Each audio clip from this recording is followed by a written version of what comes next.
Buenos Aires se transformó prácticamente en una ciudad extranjera. Argentina pasó de ser una sociedad rural a ser una sociedad eminentemente urbana. Y además, el fenómeno inmigratorio básicamente se concentró en torno al puerto de Buenos Aires. O sea que este país macrocemático tuvo en la inmigración el alimento que dio la forma definitiva. Hacia 1880 la Argentina se estabiliza. Asume Julio Argentino Roca como presidente de la Nación, se federaliza la ciudad de Buenos Aires, se transforma en capital federal, se deshacen los ejércitos provinciales y se termina con los caudillos, el monopolio de la fuerza pasa a manos del Estado y comienza entonces toda una etapa que se la caracteriza hasta 1910-1912 como la República Conservadora, el orden conservador. ¿Sí? Se va a desarrollar, se va a haber un notable incremento con respecto al comercio exterior, fundamentalmente con Gran Bretaña. Se va a desarrollar una infraestructura que permita ese comercio, con ferrocarril, el puerto, etc. Y, por supuesto, estamos en el medio de esta inmigración. Es decir, la Argentina comienza a entrar entonces en lo que se puede llamar el mundo moderno, en la modernidad. ¿Y qué significaba la modernidad en esa etapa? Desde el punto de vista económico, comenzaba, es decir, era la expansión del sistema capitalista, que desde el punto de vista social significaba la aparición de clases sociales diferentes, la burguesía, el proletariado y las clases medias. Desde el punto de vista, y además había un concepto de movilización social, de movilidad social, que no existía en las etapas anteriores. Desde el punto de vista, digamos, político, comienza toda la etapa de donde la soberanía política está en el pueblo, la etapa de la soberanía popular, los primeros elementos de la democracia.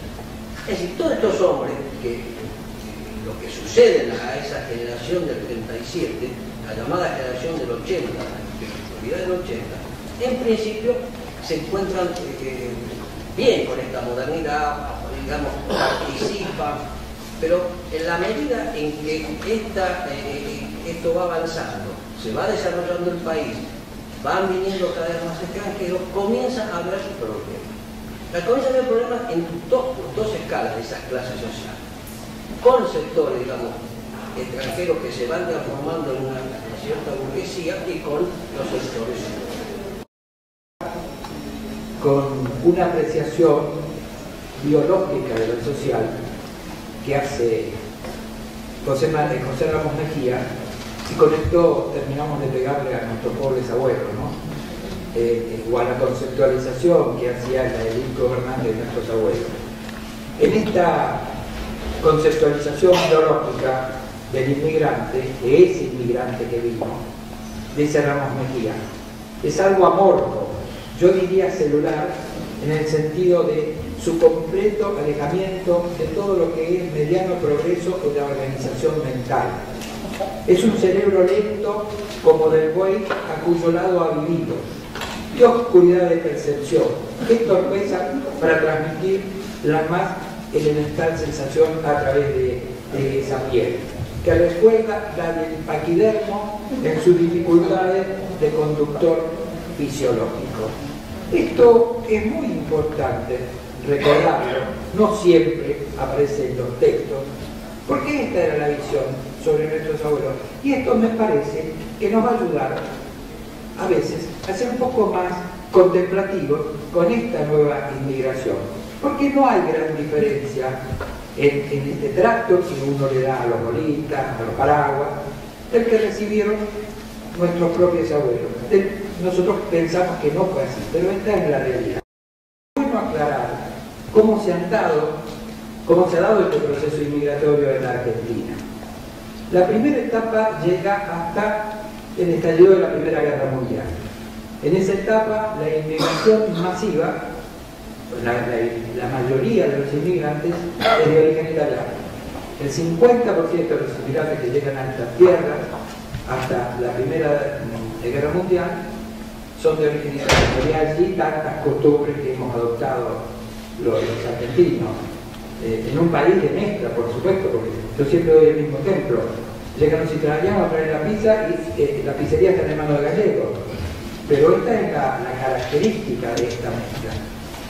Y ya a partir de la finalización de la guerra, cuando se reabre nuevamente el proceso inmigratorio, cuando comienzan a llegar nuevamente inmigrantes, ya lo hacen a una sociedad distinta. ¿Por qué? Porque en esta primera etapa los inmigrantes eran mayoría. Ya cuando comienza la segunda etapa, donde la inmigración más importante es la española y la italiana pierde importancia relativa, incluso la segunda inmigración pasa a ser la centroeuropea, en esta etapa es cuando los hijos de esos inmigrantes van a producir estas manifestaciones culturales tan importantes. Seguramente la más importante, por lo menos nuestra visión, es el tango. Por eso es que hay un cambio cuantitativo, por eso es que ya el inmigrante se tiene que integrar más fácilmente, porque ya el país está consolidado, ya se ha producido esta confluencia de culturas y ya hay un argentino, un nuevo argentino. Es y será siempre un marginado. Y si no, que expliquen muchos de los argentinos que en la década del 90 se tuvieron que ir a Europa, pueden explicar seriamente cómo han sido tratados en algunos casos. Y también, y esto es lo que nos importaba destacar, hacia los 90 se creó una xenofobia terrible, sobre todo con esta inmigración de los países vecinos. Se los ha hecho responsables de una parte de nuestros males, de la desocupación, entre otras cosas. Venían a quitarle el trabajo a los obreros nacionales. Y saben una cosa, muy poca gente tiene idea del porcentaje que significa de la población total esa inmigración de países limítrofes. No llega al 3%.